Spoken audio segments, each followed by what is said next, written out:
नमस्कार, स्वागत है आपका बाजार दिन भर में। और शेयर बाजार में आज का कारोबार कई बड़े पॉलिसी और स्टॉक स्पेसिफिक ट्रिगर्स के नाम रहा। निफ्टी ने बढ़त के साथ कारोबार खत्म किया, लेकिन बाजार की तस्वीर सिर्फ इंडेक्स की तेजी से नहीं समझी जा सकती। कई शेयरों में खबरों के दम पर जोरदार हलचल देखने को मिली। एक तरफ रशिया से फर्टिलाइजर सप्लाई जारी रहने के भरोसे से फर्टिलाइजर स्टॉक्स में जोश भरा, वहीं बाजार को उम्मीद है कि सप्लाई सिक्योरिटी बेहतर रहने की कंपनियों पर रॉ मटेरियल और कॉस्ट का दबाव कुछ कम हो सकता है। लेकिन दूसरी तरफ शुगर स्टॉक्स में दबाव देखने को मिला। सरकार ने 10 lakh ton raw sugar import के लिए नियमों में बदलाव किया और अब प्रोसेसिंग और डोमेस्टिक सेल की टाइमलाइन को कंसाइनमेंट के हिसाब से तय किया गया है। इस कदम का मकसद डोमेस्टिक सप्लाई को बेहतर करना और कीमतों पर दबाव कम करना है। यानी शुगर सेक्टर में अब बड़ा सवाल है, सरकार का इंपोर्ट कदम शुगर प्राइसेस को ठंडा करेगा तो क्या इसका असर शुगर मिल्स के मार्जिन पर भी आएगा। वहीं सनशाइन पिक्चर्स की बाजार में आज एंट्री हुई। मजबूत लिस्टिंग के बावजूद शेयर में बाद में दबाव आया। अब सवाल है क्या आईपीओ की चमक के बाद वैल्यूएशन की असली परीक्षा शुरू हो गई है। वहीं वोडाफोन आइडिया में फंडिंग को लेकर बाजार की उम्मीदें बढ़ी।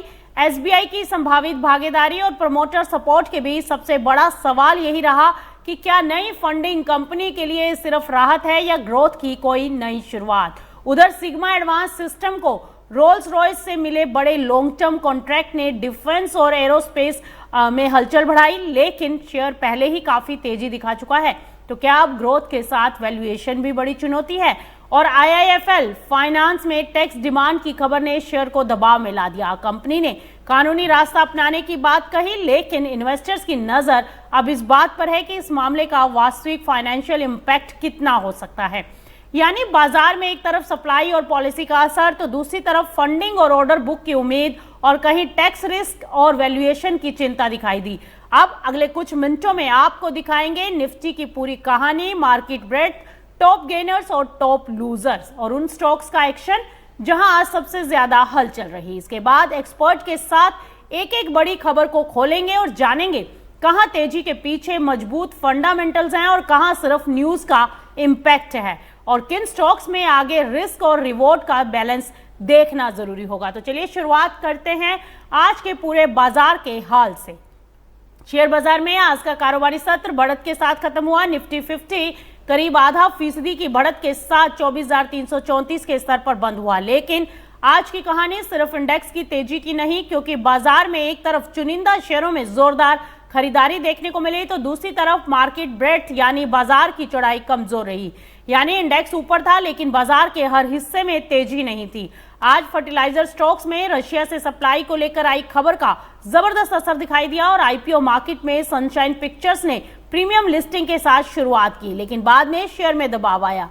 टेलीकॉम सेक्टर में वोडाफोन आइडिया फंडिंग की उम्मीदों के चलते फोकस में रहा और डिफेंस एरोस्पेस सेक्टर में सिग्मा एडवांस सिस्टम को रोल्स रॉयस से मिला बड़ा लॉन्ग टर्म कॉन्ट्रैक्ट आज की बड़ी कॉर्पोरेट स्टोरीज में शामिल रहा। और सबसे पहले बात बाजार की क्लोजिंग की। आज निफ्टी 50 ने दिन की शुरुआत 24,175 के आसपास की और कारोबार के दौरान 24,334 का हाई बनाया और अंत में इंडेक्स करीब 115 अंकों की बढ़त के साथ 24,334.55 पर बंद हुआ। यानी आज बाजार में शुरुआती उतार चढ़ाव के बावजूद आखिरी दौर में खरीदारी का सपोर्ट मिला। लेकिन अब तस्वीर का दूसरा पहलू, एनएससी के आंकड़ों के मुताबिक आज करीब 3,637 शेयरों में कारोबार देखने को मिला और इनमें 1,672 शेयर बढ़त में रहे, जबकि 1,843 शेयर गिरावट के साथ बंद हुए। यानी निफ्टी की बढ़त के बावजूद ब्रॉडर मार्केट में दबाव बना रहा।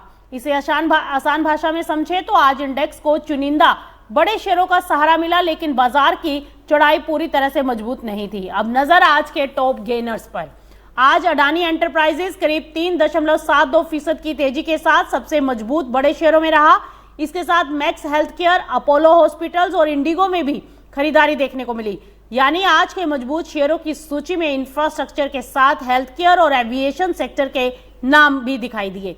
अब बात उन शेयर्स की जहां आज बिकवाली हावी रही। आज टॉप लूजर में एचडीएफसी लाइफ, सिप्ला और ओएनजीसी शामिल रहे और इन शेयरों में गिरावट भले ही सीमित हो, लेकिन ये बताती है कि आज बाजार में बाइंग ब्रॉड बेस नहीं थी। ये देखो, एक इन्वेस्टमेंट गुरु के टिप से पैसे डबल होंगे। बस ऑफर क्लेम करना है। पैसे डबल ऐसे कोई भी ग्रुप से तो अर्ज किया है, डबल रिटर्न्स के लालच में तुम्हें उलझाएंगे ये शेयर बाजार के अनवेरिफाइड ग्रुप्स। फेक टिप्स भेजकर तुम्हारी जेबें खाली कर जाएंगे। वाह वाह वाह वाह वाह वाह। एनएससी का कहना है सिर्फ सेबी रजिस्टर्ड एडवाइजर से सलाह लें और पेमेंट सिर्फ वेरीफाइड अकाउंट या यूपीआई पे करें। समझकर इन्वेस्ट कर। एनएसई द्वारा निवेशकों के हित में जारी। सबसे पहले बात फर्टिलाइजर स्टॉक्स की। आज फर्टिलाइजर कंपनियों के शेयरों में जोरदार खरीदारी देखने को मिली और इसके पीछे रूस से आया सप्लाई एश्योरेंस बड़ा कारण रहा। विदेश मंत्री एस जयशंकर की रूस यात्रा के दौरान राष्ट्रपति व्लादिमीर पुतिन ने भारत को फर्टिलाइजर सप्लाई जारी रखने और जरूरत के मुताबिक सप्लाई बढ़ाने का भरोसा दिया। बाजार के लिए ये खबर इसलिए भी महत्वपूर्ण रही क्योंकि फर्टिलाइजर सेक्टर में रॉ मटेरियल और इंपोर्टेड सप्लाई की उपलब्धता कंपनियों की कॉस्ट और कारोबार दोनों के लिए अहम होती है। यानी आज की तेजी को सिर्फ एक न्यूज रिएक्शन मानना सही नहीं होगा, लेकिन दूसरी तरफ यह भी जरूरी है कि सप्लाई एश्योरेंस का फायदा कंपनियों को बॉटम लाइन में कितना पहुंचता है, क्योंकि स्टॉक की तेजी और कंपनी की वास्तविक अर्निंग ग्रोथ दोनों हमेशा एक जैसी नहीं होती। आज फर्टिलाइजर स्टॉक्स में एफएसीटी और आरसीएफ और दूसरे नामों में भी जोरदार तेजी देखने को मिली। अब बात आईपीओ मार्केट की। आज सनशाइन पिक्चर्स ने शेयर बाजार में अपना डेब्यू किया। आईपीओ का इश्यू प्राइस 360 रुपए था और एनएससी पर शेयर करीब 395 रुपए 90 पैसे पर लिस्ट हुआ, यानी करीब 10% प्रीमियम लिस्टिंग। लेकिन दिलचस्प बात यह रही कि प्रीमियम लिस्टिंग के बाद शेयर में दबाव देखने को मिला, यानी आईपीओ में मजबूत डिमांड और लिस्टिंग गेन के बावजूद बाजार ने बाद में शेयर की वैल्यूएशन को लेकर अपनी राय दिखानी शुरू कर दी। अब यह निवेशकों के लिए असली सवाल ये उठ रहा है कि क्या ये सिर्फ लिस्टिंग डे की प्रॉफिट बुकिंग है या फिर बाजार अब कंपनी की वैल्यूएशन ग्रोथ और आगे की कंटेंट पाइपलाइन को ज्यादा बारीकी से देख रहा है।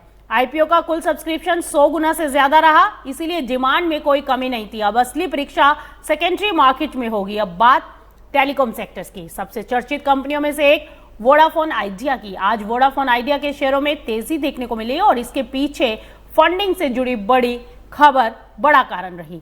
कंपनी करीब 35,000 करोड़ की फंडिंग जुटाने की कोशिश में है। इसमें बैंक फंडिंग के साथ क्रेडिट सपोर्ट भी शामिल है। खबरों के मुताबिक एसबीआई ने फंडिंग में अपने हिस्से को मंजूरी देने की दिशा में कदम बढ़ाया, लेकिन पूरी रकम की डिसबर्सल के लिए दूसरे लैंडर्स के साथ भी सहमति जरूरी है। यानी वोडाफोन आइडिया के लिए ये सिर्फ एक लोन स्टोरी नहीं, फंडिंग मिलने का मतलब है कि कंपनी के पास नेटवर्क में इन्वेस्टमेंट करने और अपने कॉम्पिटिटिव पोजीशन को मजबूत करने के लिए ज्यादा फाइनेंशियल फ्लेक्सिबिलिटी आ सकती है। लेकिन यहाँ सबसे जरूरी बात यही रही कि लोन मंजूर होना और पैसा वास्तव में कंपनी के खाते में आना दोनों अलग अलग बातें हैं। इसीलिए बाजार अब फंडिंग क्लोजर और उसके बाद कंपनी के ऑपरेशनल परफॉर्मेंस पर नजर रखेगा। और अब डिफेंस और एरोस्पेस सेक्टर पर डालते हैं एक छोटी सी नजर। आज सिग्मा एडवांस सिस्टम के शेयर में भी जोरदार हलचल रही। कंपनी को रोल्स रॉयस से करीब $125 मिलियन यानी लगभग 1600 करोड़ रुपए का लॉन्ग टर्म कॉन्ट्रैक्ट मिल गया और ये डील कंपनी की यूके सब्सिडरी ब्रोमफोर्ड प्रिसाइशन सॉल्यूशंस के जरिए मिली। और कंपनी के लिए इस खबर का महत्व सिर्फ ऑर्डर वैल्यू तक सीमित नहीं रहा। रोल्स रॉयस जैसे ग्लोबल एरोस्पेस प्लेयर के साथ लॉन्ग टर्म रिलेशनशिप कंपनी की रिवेन्यू विजिबिलिटी बढ़ा सकती है और ग्लोबल सप्लाई चेन में उसकी पोजीशन को मजबूत कर सकती है। लेकिन शेयर बाजार में एक और सवाल हमेशा रहता है, अच्छी खबर कितनी अच्छी और उसकी कीमत शेयर में पहले से कितनी शामिल। यही वजह है कि बड़े ऑर्डर के साथ वैल्यूएशन को देखना भी उतना ही जरूरी है। तो अगर आज के पूरे बाजार को एक लाइन में समझ लिया जाए तो तस्वीर कुछ ऐसी रही। इंडेक्स मजबूत रहा लेकिन ब्रेड कमजोर रहा। निफ्टी करीब 0.5% ऊपर रहा, लेकिन एडवांसेस के मुकाबले डिक्लाइन ज्यादा रहे। इसका मतलब यह है कि आज की तेजी काफी हद तक सिलेक्टिव बाइंग पर टिकी रही। एक तरफ फर्टिलाइजर और डिफेंस जैसे थीम्स में न्यूज बेस्ड बाइंग दिखी, तो दूसरी तरफ आईपीओ और टेलीकॉम में कॉर्पोरेट डेवलपमेंट्स ने स्टॉक को चलाया। यानी आज बाजार में इंडेक्स मूवमेंट से ज्यादा स्टॉक स्पेसिफिक न्यूज का असर देखने को मिला। अब वक्त है आज की बड़ी खबरों को थोड़ा गहराई से समझने का। शेयर बाजार में आज कई स्टॉक्स में खबरों के दम पर जोरदार एक्शन देखने को मिला। फर्टिलाइजर शेयरों में रूस से सप्लाई के भरोसे के बाद तेजी देखने को मिली। सनशाइन पिक्चर्स की शानदार प्रीमियम लिस्टिंग हुई और वहीं वोडाफोन आइडिया में एसबीआई से संभावित फंडिंग की खबर ने शेयर को सपोर्ट दिया। लेकिन सवाल सिर्फ ये नहीं कि शेयर आज क्यों चढ़े, सवाल ये है कि क्या इन खबरों से कंपनियों की कमाई और कारोबार में भी बड़ा बदलाव आएगा। अब सबसे अहम, आज की तेजी कितनी टिकाऊ, इन्हीं सवालों पर बात करेंगे हमारे एक्सपर्ट से। तो इसमें हमारा साथ देंगे विकास बगैरिया जी। आप इक्विटी एक्सपर्ट हैं और फाउंडर हैं chartandtrade.com से। विकास जी, स्वागत है आपका हमारे इस खास प्रोग्राम बाजार दिन भर में।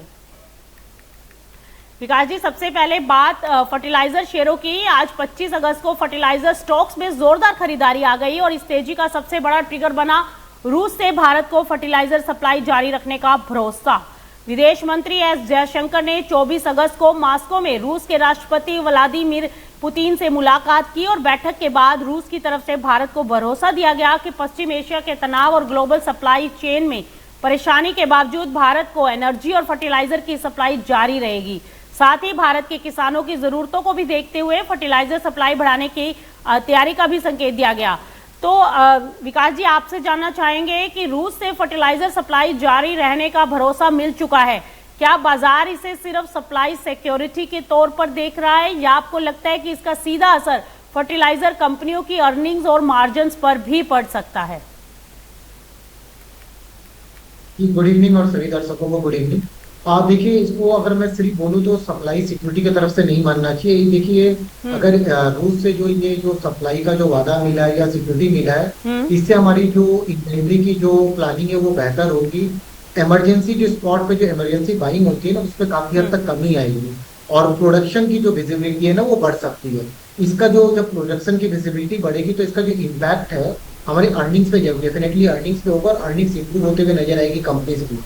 बट अगर मैं बात करूं मार्जिन का, क्योंकि आपका प्रश्न था कि मार्जिन पे भी क्या असर पड़ सकता है, देखिए मार्जिन पढ़ने के लिए हमें 2-3 चीजों को ध्यान देना होगा कि जैसे कि करेंसी की लागत कितनी होती है और आपका एमोनिया और फॉस्फोरिक एसिड की जो कॉस्ट है वो क्या आती है। अगर इस पे भी कोई दबाव आता है तो डेफिनेटली मार्जिन पे इंप्रूवमेंट देखने के लिए मिल सकता है। तो विकास जी, अगर रूस से सप्लाई मान लीजिए अगर सामान्य रहती है जिस तरीके से बात हुई है और कंपनियों को रॉ मटेरियल समय पर अगर मिलता रहता है, तो क्या इंपोर्टेड फर्टिलाइजर की लागत में और राहत देखने को मिलेगी? और इसका फायदा अगर हम कंपनियों के ऊपर देखें तो कौन कौन सी कंपनियां हो सकती हैं ऐसी जिनको इसका फायदा मिलता हुआ दिखाई दे सकता है? हाँ, देखिए, अगर रूस से जो सप्लाई है वो सामान्यतः रहती है तो कंपनी को रॉ मटेरियल में डेफिनेटली जो है काफी हद तक फायदा मिल सकता है। अगर इससे क्या होता है, जो नॉर्मल सप्लाई से जो स्कैर्सिटी बाइंग है जिसको हम लोग बोलते हैं पैनिक बाइंग, वो कम होगी और जिससे कि जो डैप और एनडीके की जो लैंडिंग कॉस्ट है उसमें कहीं ना कहीं जो है संभावित थोड़ी सी कमी आ सकती है। और उन फर्टिलाइजर्स कंपनी को फायदा हो सकती है जो कि कॉम्प्लेक्स फर्टिलाइजर्स को फॉस्फेटिक्स और कॉम्प्लेक्स फर्टिलाइजर्स को यूज करते हैं। तो इसमें एक जो नाम मेरे को समझ में आता है जो है फैक्ट का। डेफिनेटली अगर ऐसा होता है तो फैक्ट को लॉन्ग टर्म पे काफी अच्छा फायदा मिल सकता है। ओके, और विकास जी, जैसे आज हमने फर्टिलाइजर स्टॉक्स में जो तेजी देखी है उसमें से आपको क्या लगता है कि ये फंडामेंटल न्यूज का पार्ट था या फिर इसमें जो रैली देखने को मिली है ये अब आगे इंटैक्ट रह सकती है और यहाँ पर तेजी जो है वो आगे कॉन्टिन्यूशन में रहेगी? इन्वेस्टर्स को कैसे देखना चाहिए इसको? देखिए, अगर बात करूं तो जो आज की जो रैली है वो sentiment plus news driven rally है। डेफिनेटली फंडामेंटल बैकड्रॉप में इंप्रूव हुआ है, उस पर कोई भी दिक्कत नहीं है। बट ये जो रैली है ये न्यूज बेस्ड है, तो मेरे को लगता है कि आज ऑलरेडी 10 से 15% की तेजी हमें देखने के लिए मिल गई है। तो इन्वेस्टर्स को फेस नहीं करना चाहिए, वेट करना चाहिए कि प्राइसेस थोड़े से कूल ऑफ हो एंड वैल्यूएशंस और मार्जिन्स इंप्रूव हो। उसके बाद थोड़ा सा कूल ऑफ होने के बाद में सपोर्ट के पास में वो वापस से पोजीशन बना सकते हैं रादर देन मोमो को चेस करने के लिए। ये देखो, एक इन्वेस्टमेंट गुरु के टिप से पैसे डबल होंगे, बस ऑफर क्लेम करना है। पैसे डबल ऐसे कोई भी ग्रुप से? तो अर्ज किया है, डबल रिटर्न्स के लालच में तुम्हें उलझाएंगे ये शेयर बाजार के अनवेरिफाइड ग्रुप्स। फेक टिप्स भेजकर तुम्हारी जेबें खाली कर जाएंगे। वाह वाह वाह वाह वाह वाह। एनएससी का कहना है सिर्फ सेबी रजिस्टर्ड एडवाइजर से सलाह लें और पेमेंट सिर्फ वेरीफाइड अकाउंट या यूपीआई पे करें। समझकर इन्वेस्ट कर। एनएसई द्वारा निवेशकों के हित में जारी। रुक करते हैं आईपीओ मार्केट का, जहां आज एक नए शेयर की शानदार एंट्री हुई।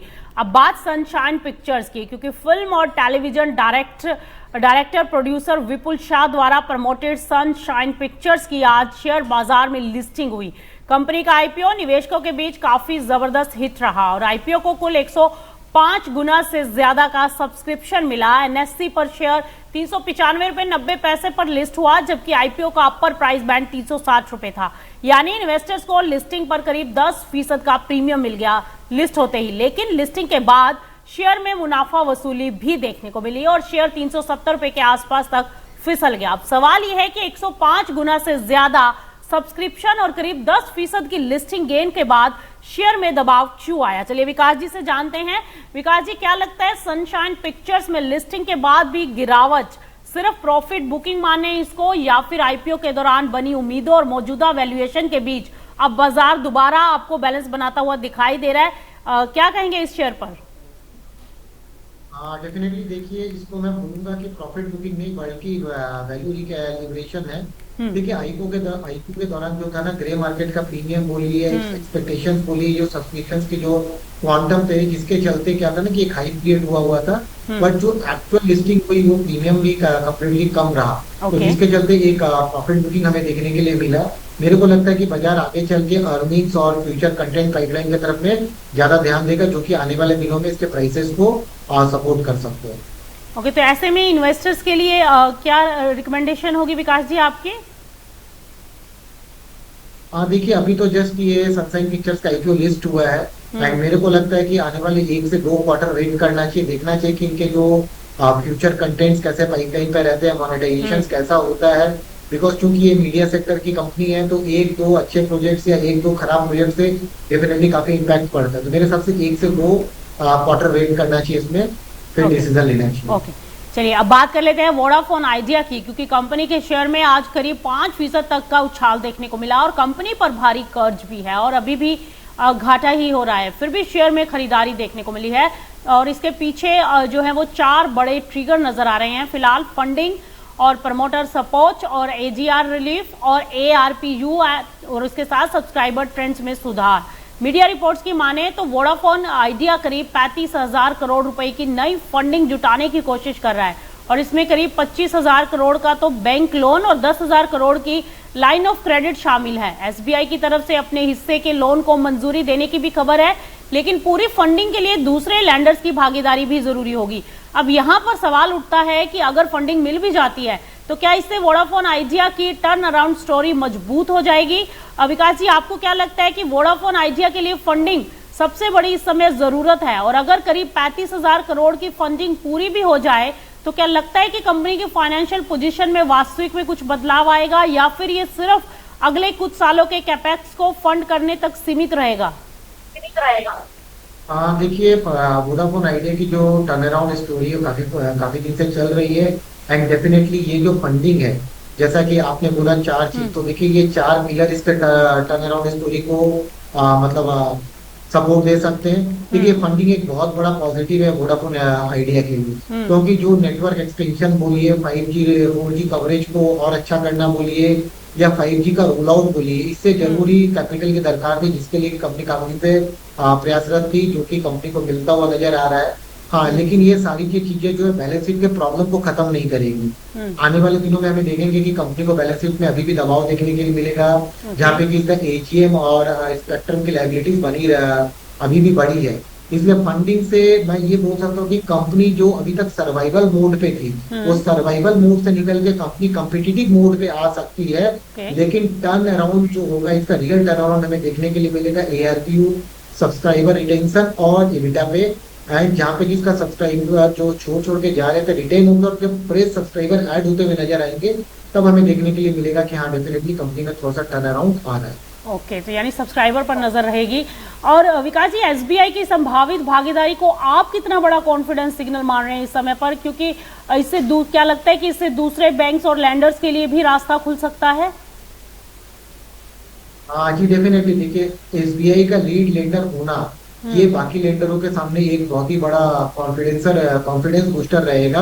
दूसरे पीएसयू लेंडर्स के लिए भी ये पॉजिटिव रहेगा, क्योंकि एक जो बड़ा एसबीआई जैसा बड़ा नाम सामने आता है, तो डेफिनेटली कहीं ना कहीं ये चीजें महत्वपूर्ण होती हैं। बाकी और एसबीआई की पार्टिसिपेशन जो है वोडाफोन आइडिया के लिए क्रेडिबिलिटी लेके आएंगे, बट डेफिनेटली बाकी लेंडर्स का भी जो फोकस रहेगा वो डेफिनेटली इनके ऑपरेशनल एक्टिविटी में इम्प्रूवमेंट के जगह पे रहेगा। जी।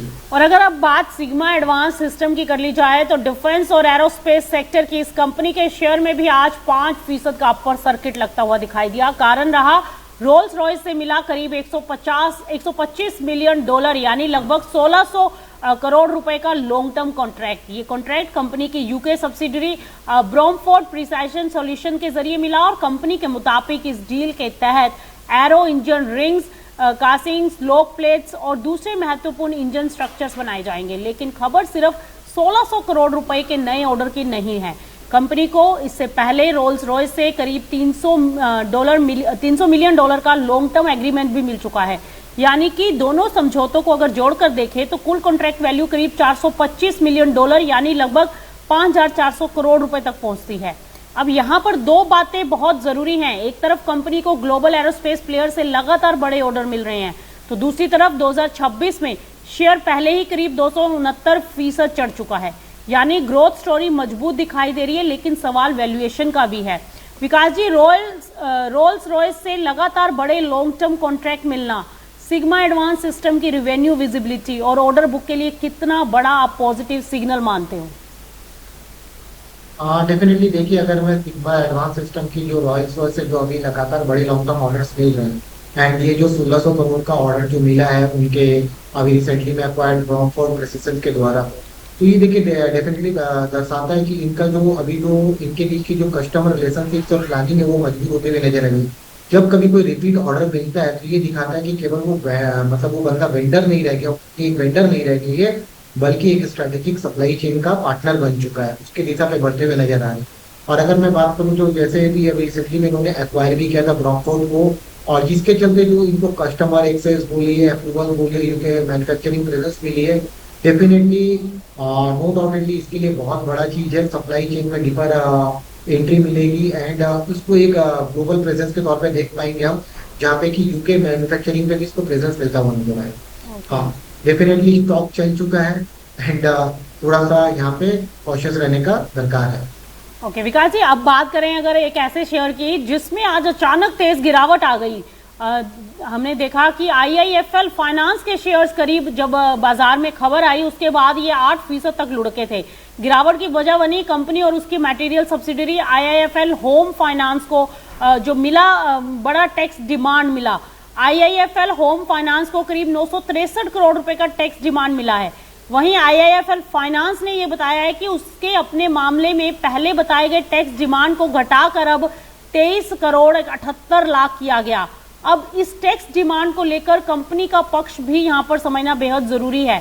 कंपनी का यह कहना है कि असेसमेंट ऑर्डर में जिन प्रमुख मुद्दों पर टैक्स एडिशन किया गया था उनमें ओवरराइडिंग कमीशन इनकम सेक्शन 36(1)(8) के तहत डिडक्शन जो है वो इंटरेस्ट, स्ट्रिप एसेट्स और ESOP एक्सपेंसेस शामिल थे। लेकिन कंपनी का यहां पर यह भी कहना है कि इन मामलों में उसके पास मजबूत फैक्चुअल और लीगल ग्राउंड्स भी है और वो उपलब्ध अपील और दूसरे कानूनी उपायों का इस्तेमाल भी कर रही है। कंपनी के मुताबिक कुछ इनकम पहले ही टैक्स के लिए ऑफर की जा चुकी है, लेकिन उसका पूरा क्रेडिट असेसमेंट में नहीं दिया गया। दूसरी तरफ IIFL फाइनेंस से जुड़ा एक पुराना टैक्स मैटर भी सामने आया। कंपनी ने बताया कि मई में सामने आए करीब 475 करोड़ 56 लाख के टैक्स डिमांड पर रिकवरी को फिलहाल स्टे मिल गया है। इसके लिए भी कंपनी को डिस्प्यूटेड डिमांड का 5% यानी करीब 23 करोड़ 78 लाख रुपए तय शर्तों के तहत जमा करना है। कंपनी ने यह भी कहा है कि पहली किस्त के तौर पर 5 करोड़ का भुगतान और 13 अगस्त को किया जा चुका है और कंपनी का कहना है कि इस मामले का फिलहाल उसके बिजनेस ऑपरेशन पर कोई मटेरियल इंपैक्ट नहीं है। अब नजर इस शेयर पर है क्योंकि टैक्स डिमांड की खबर के बाद हमने देखा IIFL फाइनेंस में शुरुआती कारोबार में करीब 7.6% तक की गिरावट आई और शेयर ने 643 रुपए 55 पैसे के आसपास का इंट्राडे शायद लो बनाया। हालांकि बाद में कुछ रिकवरी भी आई, यानी बाजार का शुरुआती रिएक्शन भले ही नेगेटिव देखने को मिला, लेकिन बाद में निवेशकों की जो है वो इसमें थोड़ी सी रिकवरी दिखाई दी और निचले स्तरों पर खरीदारी लौटी। अब निवेशकों की नजर इस बात पर है कि टैक्स मैटर आगे किस दिशा में जाएगा और इसका वास्तविक फाइनेंशियल इंपैक्ट इस शेयर के ऊपर, स्पेशली इस कंपनी के ऊपर कितना आता हुआ दिखाई देगा। विकास जी, अगर इसके पूरे सिनेरियो को समझें तो क्या लगता है कि इसके शेयर्स में अब आगे और गिरावट आएगी या फिर यहाँ पर मार्केट जो है वो थोड़ा सा सस्टेन होता दिखाई देगा? हाँ देखिए, अगर मैं बात करूँ तो देखिए 963 करोड़ का आंकड़ा बढ़ा है इसे हम लोग नजरअंदाज नहीं कर सकते। बट आज अगर हम लोग देखें तो न्यूज के बाद में, इतने बड़े न्यूज के बाद में स्टॉक में गिरावट देखने के लिए मिली, बट फिर बाद में स्टॉक में हमें लोअर लेवल से रिकवरी भी देखने के लिए मिली। देखिए ये भी क्रिस्टलाइज लायबिलिटी है एंड फिलहाल इसे अर्निंग क्राइसिस से ज्यादा लीगल ओवरहाइंग के हिसाब से हम देख सकते हैं।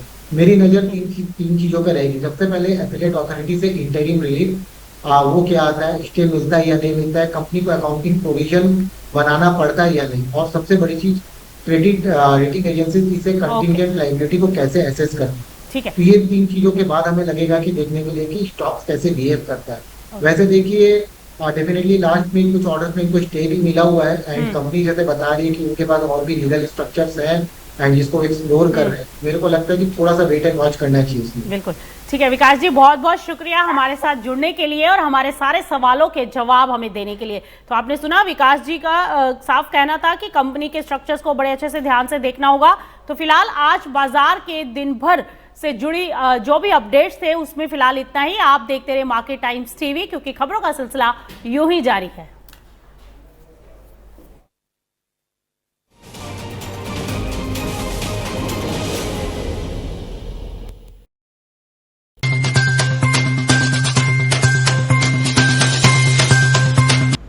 ये देखो, एक इन्वेस्टमेंट गुरु के टिप से पैसे डबल होंगे। बस ऑफर क्लेम करना है। पैसे डबल ऐसे कोई भी ग्रुप से? तो अर्ज किया है, डबल रिटर्न्स के लालच में तुम्हें उलझाएंगे ये शेयर बाजार के अनवेरिफाइड ग्रुप्स। फेक टिप्स भेजकर तुम्हारी जेबें खाली कर जाएंगे। वाह वाह वाह वाह वाह वाह। एनएससी का कहना है सिर्फ सेबी रजिस्टर्ड एडवाइजर से सलाह लें और पेमेंट सिर्फ वेरीफाइड अकाउंट या यूपीआई पे करें। सोचकर समझकर इन्वेस्ट कर। एनएसई द्वारा निवेशकों के हित में जारी।